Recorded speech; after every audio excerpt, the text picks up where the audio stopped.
মেক্সিকোতে রাষ্ট্রদূত হিসেবে যোগ দিলেন মুশফিক ফজল আনসারী। মেক্সিকোতে বাংলাদেশের রাষ্ট্রদূত হিসেবে যোগদান করেছেন সাংবাদিক মুশফিকুল ফজল আনসারী।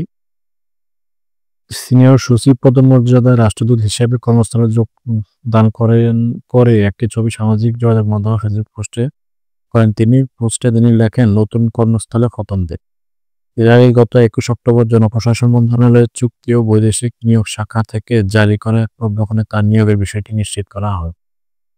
প্রজ্ঞাপনে বলা হয়, মুশফিকুল ফজল আনসারীকে অন্য যে কোনো পেশা, ব্যবসা কিংবা সরকারি, আধা সরকারি, বেসরকারি প্রতিষ্ঠান বা সংগঠন এর সঙ্গে কর্মসম্পর্ক পরিত্যাগের শর্তে যোগদানের তারিখ থেকে পরবর্তী 3 বছর মেয়াদে সিনিয়র সচিব পদমর্যাদার চুক্তিভিত্তিক নিয়োগপূর্বক বিদেশস্থ বাংলাদেশ মিশনে রাষ্ট্রদূত পদে পদায়নের নিমিত্ত তার চাকরি পররাষ্ট্র মন্ত্রণালয়ে ন্যস্ত করা হলো। এই নিয়োগের অন্যান্য শর্ত চুক্তিপত্র দ্বারা নির্ধারিত হবে বলেও এতে জানানো হয়। প্রতিক্রিয়ায় সে সময় মুশফিকুল ফজল আনসারী বলেন, প্রধান উপদেষ্টা ডক্টর মোহাম্মদ ইউনূসের টিমে কাজ করতে পারা গ্রেট প্রিভিলেজ এবং গ্রেট অনার। এটি তার জন্য অত্যন্ত মর্যাদাকর।